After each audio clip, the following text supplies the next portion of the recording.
Bismillahirrahmanirrahim. Alhamdulillahirabbil alamin. Nahmaduhu wa nasta'inuhu wa nastaghfiruh. Wa na'udzu billahi min shururi anfusina wa sayyiati a'malina. May yahdihillahu fala mudilla lahu wa may yudlil fala hadiya lahu. Allahumma shalli ala Muhammad wa ala alihi wa ashabihi ajma'in. Ya ibadallah, usikum wa nafsi bitaqwallah. Ittaqullaha mastata'tum. Wasma'u wa ati'u la'allakum turhamun.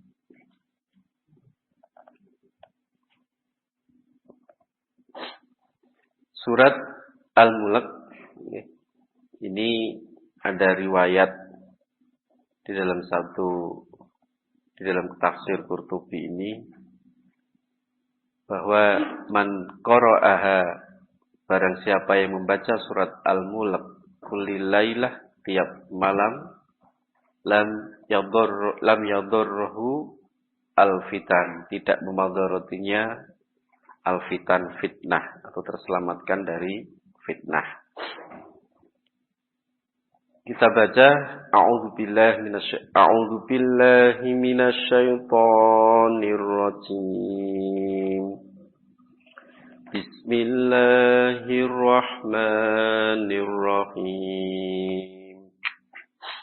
Tabarakalladzi biyadihil mulku wa huwa ala kulli syai'in qadir.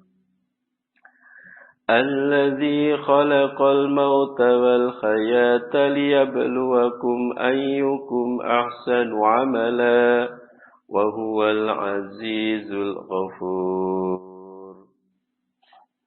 الذي خلق 7 سماوات طباقا ما ترى في خلق الرحمن من تفاوت Farji'il basara hal tara min futur.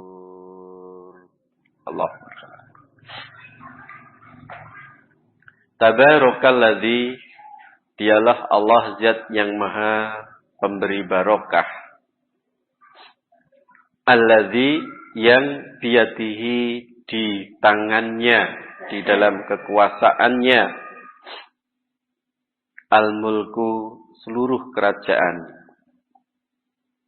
Wahwa, dan dia Allah itu ala atas kulli, tiap-tiap syai'in, sesuatu, qadirun, dia Allah maha kuasa.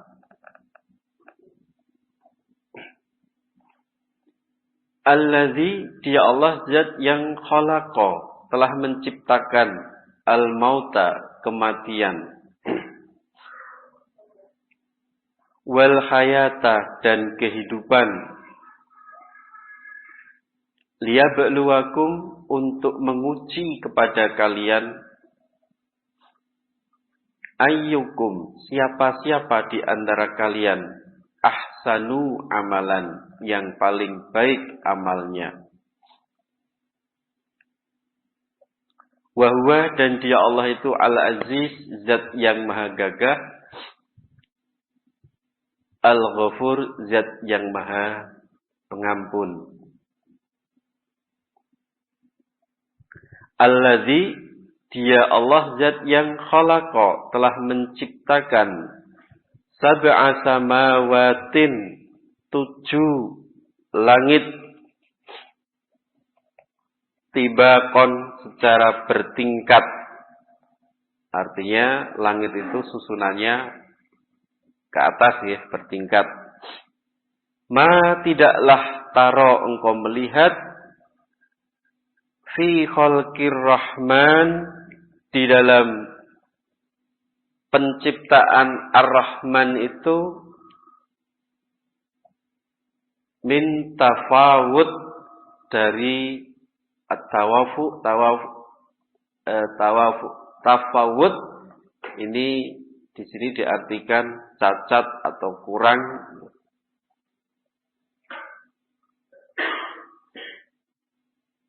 Farji'il basar, maka ulangilah al-basar, melihat. Hal adakah taro engkau melihat min futurin, dari futur. Futur itu syakuk, yaitu retak. Ya. Oke, sampai di sini. Di sini Bapak Ibu sekalian, Allah menyebut dirinya itu tabarok. Allah zat yang memberi barokah.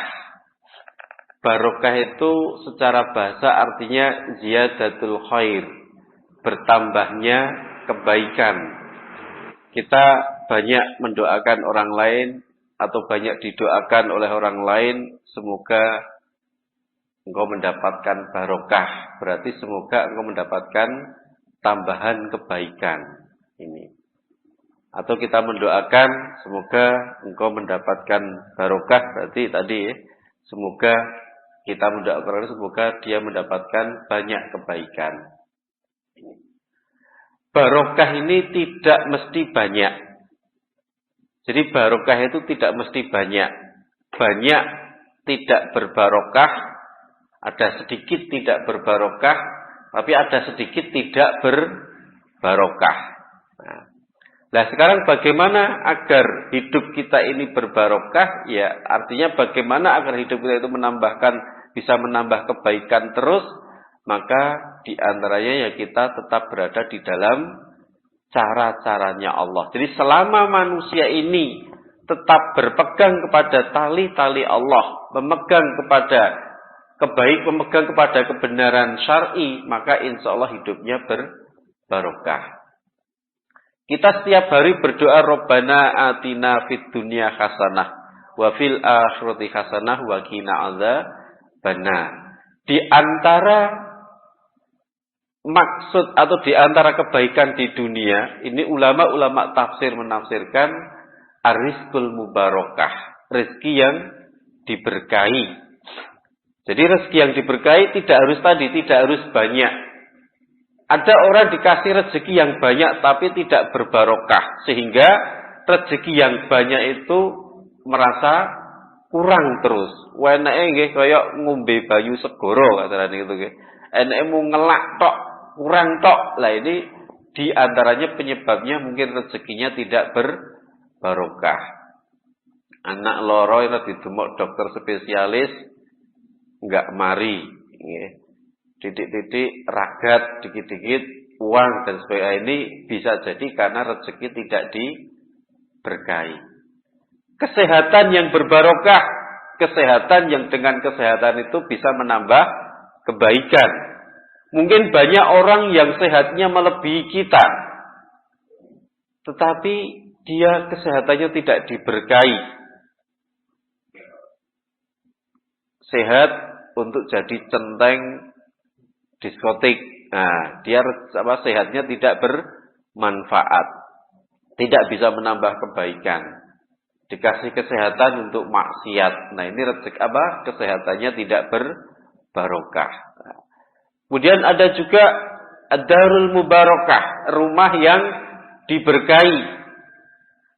Rumah yang di dalamnya banyak digunakan untuk menambah kebaikan. Nah, maka mari kita bertabaruk kepada Allah, meminta barokah kepada Allah Subhanahu wa taala. Dan kita haram hukumnya minta barokah kepada orang yang telah meninggal. Kita datang ke kuburan, datang, Mbah, ini kula nyuwun rezeki kula dikathahke. Saya minta rezeki saya diperbanyak. Lah kita mintanya ke kuburan, maka ini hukumnya haram. Jadi singkatnya Bapak-bapak dan Ibu sekalian, kita dimohon atau kita diminta agar kita itu banyak memohon kebaikan kepada Allah Subhanahu wa taala. Itu makna tabaruk, mana barokahnya Allah Subhanahu wa taala. Lah caranya ya kita agar taat kepada Allah. Insya Allah dengan kita itu taat kepada Allah, mengikuti ittiba kepada Rasulullah SAW, hidup kita ini berbarokah, hidup kita itu tertata. Alladzi biyadihil mulk, yang di tangan Allah itu al-mulk, kerajaan. Jadi seluruh apa yang ada di langit, seluruh apa yang ada di bumi, ini kekuasaan Allah Subhanahu wa taala. Allah itu adalah Malikul Malik, raja di raja. Allah itu zat yang menggenggam seluruh alam raya ini. Allah zat yang menguasai seluruh apa yang ada di langit, apa yang ada di bumi. Dan kekuasaan yang ada di langit, kekuasaan yang ada di bumi tidak boleh melebihi dengan kekuasaannya Allah. Ketika seseorang membuat aturan, boleh. Tetapi aturan apabila bertentangan dengan aturannya Allah, maka aturan itu dalam bahasa hukum gugur demi hukum. Ya. Pak Gubernur membuat aturan bertentangan dengan aturannya presiden, maka dengan sendirinya yang gugur itu adalah aturannya gubernur. Pak Lurah membuat aturan kok bertentangan dengan aturannya bupati, maka nggak bisa aturan bupati dikalahkan dengan aturannya Pak Lurah. Lah, manusia juga begitu. Manusia boleh membuat aturan, tapi raja di alam ini adalah Allah Ta'ala. Maka kalau ada aturan manusia yang bertentangan dengan aturannya Allah, maka dalam bahasa hukum tadi gugur demi hukum. Tidak boleh itu ditaati, tidak boleh itu dilaksanakan karena bertentangan dengan aturannya Allah. Tapi apabila itu tidak bertentangan dengan aturannya Allah dan itu ada kemaslahatan, ini boleh-boleh saja. Ya misalnya kita naik sepeda motor, naik mobil, di jalan ada lampu merah. Ya kita disuruh berhenti. Tidak boleh ning Al-Qur'an ra ono gitu. Di sunnah enggak ada. Kita nekat cekel polisi, mana dalilnya, Pak? Kalau lampu merah itu harus berhenti. Ning Al-Qur'an ra ono gitu. Nah, ini salah gitu. Ya, karena aturan ini tidak bertentangan dengan aturan Allah, tidak bertentangan dengan aturan Rasul, dan mungkin itu nilainya ada banyak, bahkan kemaslahatannya ada bahkan banyak. Nah, tapi kalau ada, entah itu siapa saja membuat aturan nggak boleh sholat, atau yang perempuan nggak boleh pakai kerudung, nah ini misalnya entah itu di perusahaan, entah itu di instansi tertentu, ya maka ini tadi aturan itu gugur demi hukum tadi. Jadi itulah Allah itu Malikul Malik, raja di raja. Nah, setiap raja itu punya wilayah. Wilayahnya Allah ya seluas langit tanpa batas ini. Langit dan bumi dan seluruh alam raya ini. Setiap raja punya tentara. Allah menyebut tentaranya Allah adalah para malaikat. Setiap raja punya rakyat. Ya, rakyatnya Allah atau hambanya Allah ya seluruh makhluk yang ada di langit dan ada yang di bumi. Lah kalau kita ingin menjadi rakyat yang baik, mari kita taat kepada Allah Ta'ala agar kita disebut menjadi rakyat yang baik di hadapan Allah Subhanahu wa Ta'ala. Ini Al-Mulk. Kemudian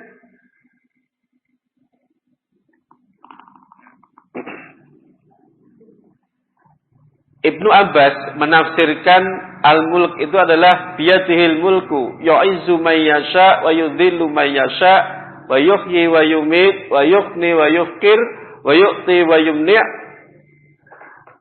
Allah itu zat yang yu'izzu may yasha, yang memuliakan orang yang Dia Allah kehendaki, wa yudhillu may yasha, dan menghinakan orang yang Allah kehendaki. Allah meninggikan orang yang dikehendaki. Ditinggikan dengan apa? Dengan kemuliaan iman. Tapi juga Allah zat yang merendahkan manusia dengan diberikan kekafiran atau diberikan kekufuran. Ya. Yuhyi wa yumit, Dan Allah zat yang menghidupkan, zat yang mematikan. Ada raja kafir, ya itu kalau nggak salah saya ingat Namrud, ya. Namrud atau Fir'aun, ya saya lupa itu. Jadi dia mengatakan bahwa saya juga bisa menghidupkan, saya bisa mematikan. Nah, memanggil dua napi, dua narapidana, yang satu dibunuh, nah ini saya bisa mematikan. Terus yang satunya tidak dibunuh, nah saya bisa menghidupkan. Nah, kemudian dikatakan Nabi Ibrahim kalau nggak salah itu, ya, coba kamu pindahkan terbit matahari dari barat. Nah, jadi Allah zat yang menghidupkan, zat yang mematikan, wa yughni wa yufkir. Dan Allah zat yang mengayakan, yang memiskinkan.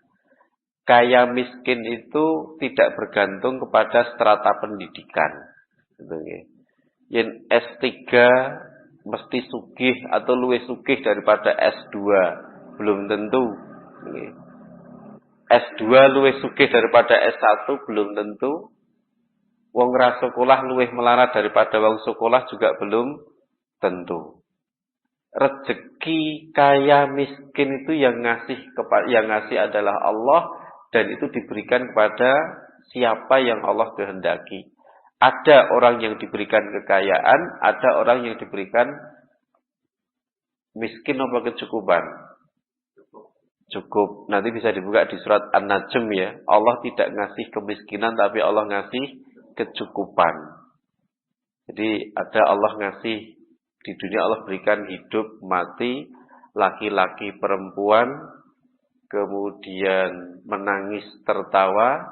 Tapi yang kaya, Allah tidak kaya dan miskin tidak, tapi kaya dan kecukupan. Karena miskin itu tidak pemberian Allah, miskin itu adalah karena salah pola hidupnya dari kalangan manusia itu sendiri. Tapi Allah memberikan kepada manusia itu wis cukup nih jadi. Bisa jadi karena dia merasa tidak cukup, akhirnya dia menjadi miskin tadi.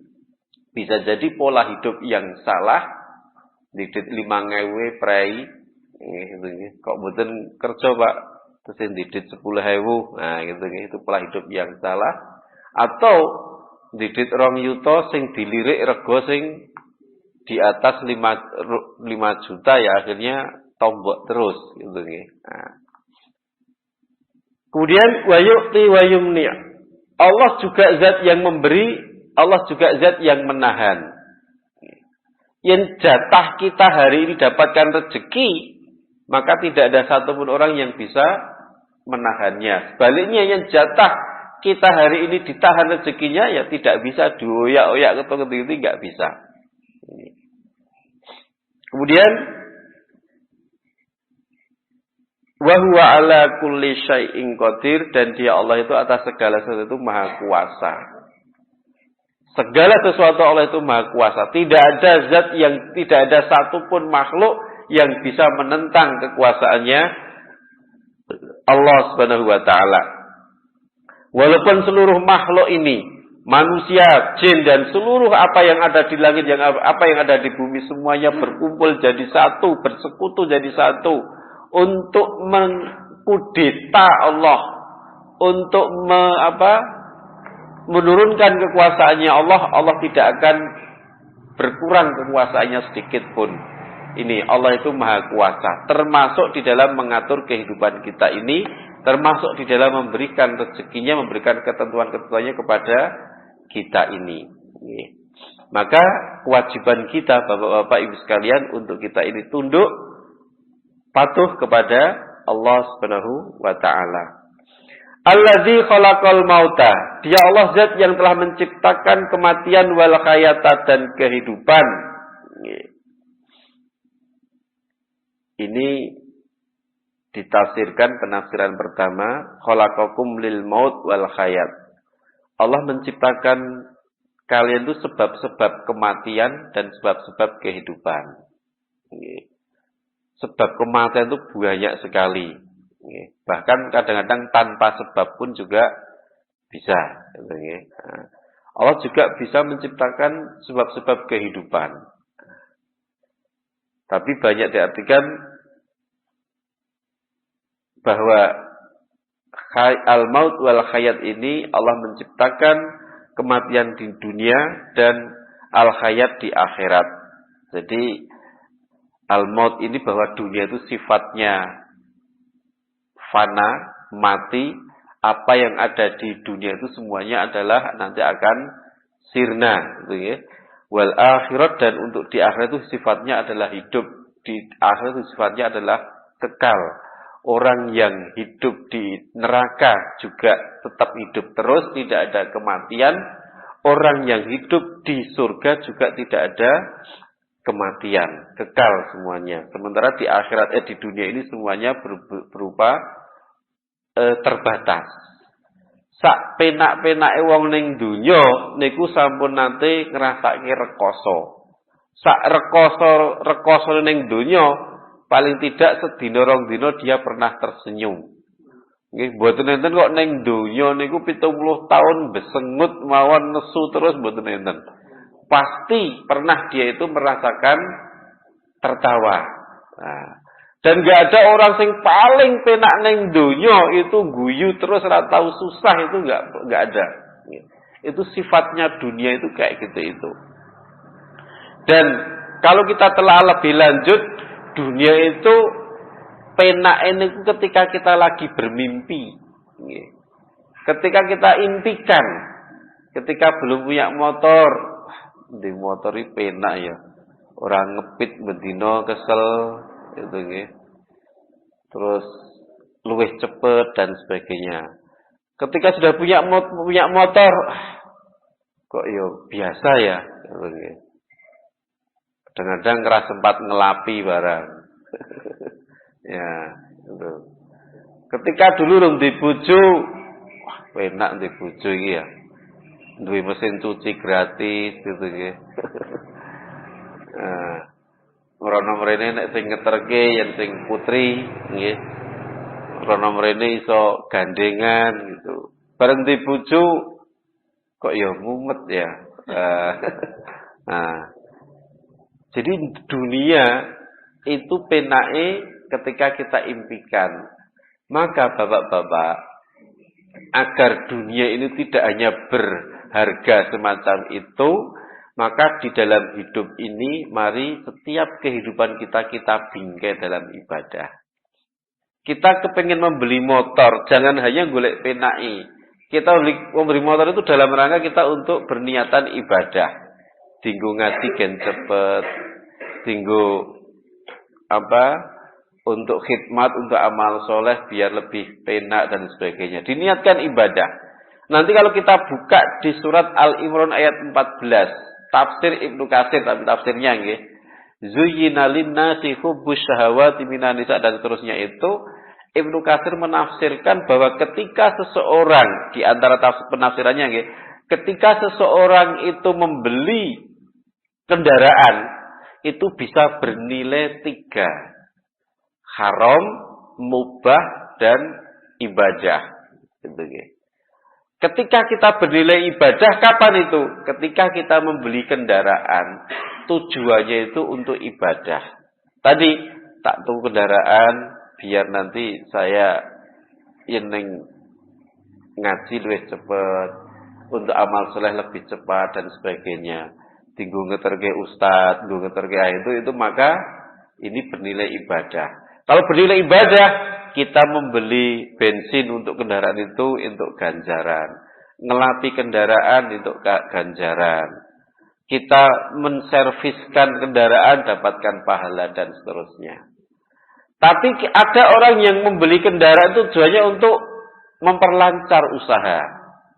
Maka ini hukumnya mubah.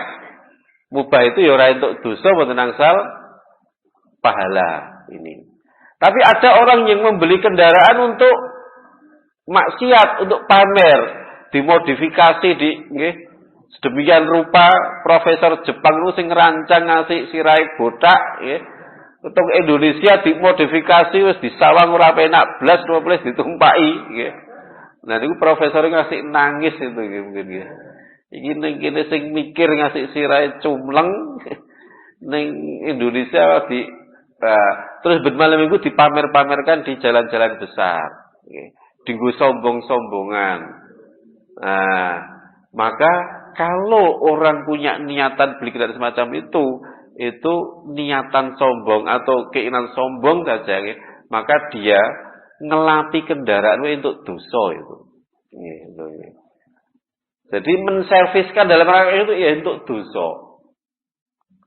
Jadi maka ini agar kehidupan kita itu tidak hanya mubah tadi bernilai ibadah, kita kemas semuanya itu dalam rangka kita taat, kita ibadah kepada Allah Ta'ala. Hukum nikah itu hukum asalnya adalah mubah. Neng apa nikah? Patute wong ya nikah toh, Pak. Itu gila, itu hukum asal. Tapi kalau kita itu niatkan ibadah, maka itu bernilai ibadah. Lalu Kanjeng Nabi nikah, ya kita nikah, maka itu bernilai ibadah. Ini. Jadi apa saja monggo kita niatkan untuk ibadah. Kemudian masih dalam kaitannya alladzi khalaqal mauta wal hayata, dan kehidupan ini liyabluwakum ayyukum ahsanu amala, untuk menguji kepada kalian siapa yang terbaik amalnya.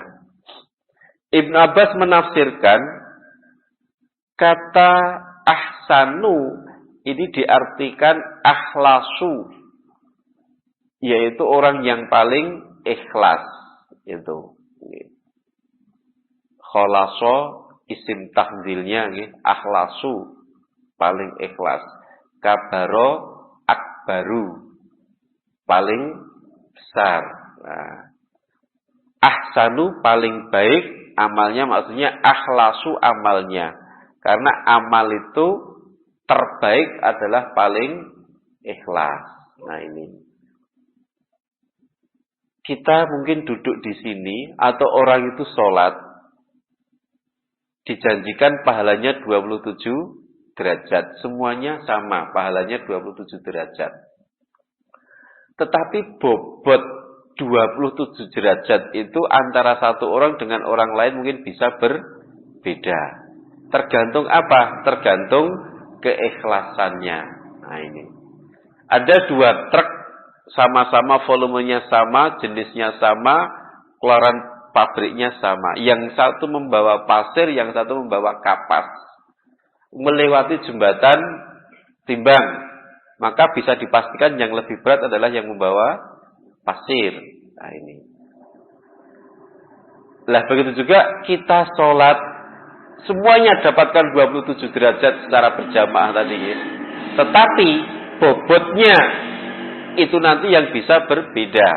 Padahal kita nanti di akhirat yang kita butuhkan bukan hanya banyaknya amal, tapi beratnya amal. Nah ini. Jadi fa'amma man sakulat mawazinuh, maka adapun orang yang berat timbangannya, bukan banyaknya timbangannya, tapi berat timbangannya. Nah, untuk bisa kita memperberat timbangan, maka mari kita itu harus ikhlas. Ikhlas itu apa toh? Asal katanya khalaso, murni, bersih. Kalau di dalam surat An-Nahl itu kholison sa'igon lisyaribin. Madu itu makanan yang, minuman yang murni, segar, lisyaribin untuk orang yang meminumnya. Nah. Jadi ikhlas. Apakah sekarang pertanyaannya gini, kalau kita itu beribadah kepingin masuk surga, atau seseorang beribadah agar terhindar dari neraka, apakah itu disebut ikhlas? Kan berarti bukan karena Allah, ada yang berargumen kayak gitu kan, tapi karena kepingin masuk surga. Lah kan ini enggak ikhlas ini. Ada niatan lain. Nah, nanti kalau kita buka di surat Ar-Ra'd, salah satu ciri orang-orang yang ulul albab, orang-orang yang mau berpikir yaitu dimasukkan dalam surga, di antaranya adalah yakhafuna su'al azab, karena mereka takut buruknya siksa. Lah di sini menunjukkan bahwa kita beribadah karena takut kepada neraka itu diperbolehkan. Beribadah kepingin masuk surga itu diperbolehkan. Karena apa? Surga neraka itu janji dan ancaman dari Allah Ta'ala, bukan dari manusia. Beda kalau aku tak sholat gentikai anak wedok. Itu nggih. Jejer ning calon mertua. Lah maka ini sudah tidak ikhlas lagi ini. Ya jadi kita boleh, walaupun ini sebagian muslimin berpendapat tidak boleh, itu tidak karena Allah itu. Ya. Tapi berdasarkan dalil-dalil yang ada, boleh kita ibadah karena takut neraka itu boleh ini.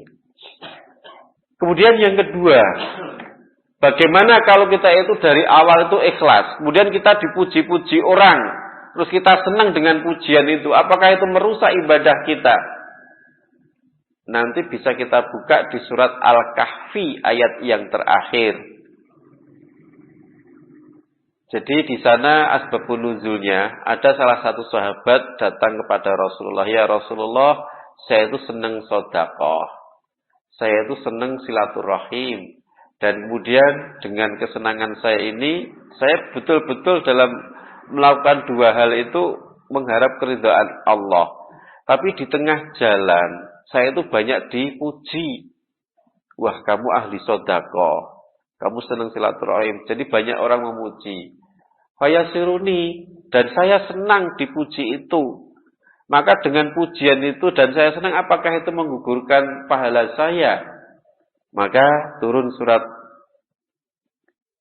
Al-Kahfi di antara ayat terakhir. Faman kana yarju liqa'ana, gimana ya? Liqa'a rabbi falyamal amalan sholihan wala yusrik bi ibadatihi rabbihi ahadan, gitu nggih. Maka siapa yang mengharap bertemu kepada Allah, fal ya'mal amalan sholihan, maka hendaklah dia itu beramal dengan amal yang soleh. Lah itu kaitan dengan tadi, kalau dari awal itu dia ikhlas karena Allah, ada sunnahnya, maka itu akan ada diganjar oleh Allah. Tapi wala yusrik bi ibadah, janganlah engkau berbuat syirik dalam beribadah. Syirik dalam beribadah di situ maksudnya riya dalam ibadah, karena riya itu adalah syirik kecil, gitu. Kalau dari awal itu riya, maka sudah tidak ada nilai pahalanya. Maka kemudian kalau nanti kita gabungkan dengan keterangan dari Rasulullah bahwa orang yang beramal untuk lillah, kemudian di tengah jalan ada orang yang memujinya, selama dia tidak melakukan kesombongan, maka kata Nabi itu adalah kebaikan yang dicicipkan oleh Allah kepada dia dan tidak mengurangi pahalanya nanti di akhirat. Ya, artinya kita enggak masalah kalau kita itu beramal terus ada orang memuji, kita senang dengan pujian itu fitrahnya manusia, ya. Ini yang kemudian ketika dipuji kemudian kita katakan ya siapa dulu, gitu, ya. Terus dia gembede, dia sombong, lah ini naudzubillahi min dzalik. Maka dalam perkara ini ulama membagi tingkatan itu menjadi keikhlasan itu menjadi 4 tingkatan. Tingkatan yang pertama, minal awal, dari pertama, tengah-tengah, dan akhir itu ikhlas terus. Ya, ikhlas terus. Ini yang tingkatan paling tinggi. Jadi kita beramal dari awal ikhlas, di tengah jalan ikhlas, sampai akhirnya kita ikhlas. Kemudian kedua, dari awal ikhlas, di tengah jalan ada niatan lain, tapi kita mampu mereview lagi, dandani lagi, didandani niatan kita, terus kita kembali kepada niatan awal tadi sampai akhirnya, maka ini levelnya sama dengan yang pertama, pahalanya berat timbangannya. Ketiga, dari awal ikhlas, di tengah jalan ada niatan lain, sampai akhirnya, maka kita tetap mendapatkan pahala, tapi bobot keikhlasannya, bobot amalnya itu berkurang, berbeda dengan yang pertama dan yang kedua. Kemudian yang keempat, dari awal sudah ada niatan ganda. Nah, inilah yang disebut dengan berbuat syirik atau menggandakan di dalam amalan. Ini yang tidak direken, tidak diganjar oleh Allah. Jadi dari awal niatannya ganda, sampai tengah, sampai akhir niatannya ganda, itu maka Allah tidak menilai pahala tersebut, tidak mencatat sebagai pahala. Maka dalam perkara ini, Bapak-bapak, Imam Syafi'i mengatakan bahwa menjaga keikhlasan lebih sulit daripada beramal itu sendiri. Beramal cul wis rampung, ning jaga keikhlasan ini yang sulit. Kadang-kadang kita tidak cerita-cerita, ning ceritanya 7 tahun mendatang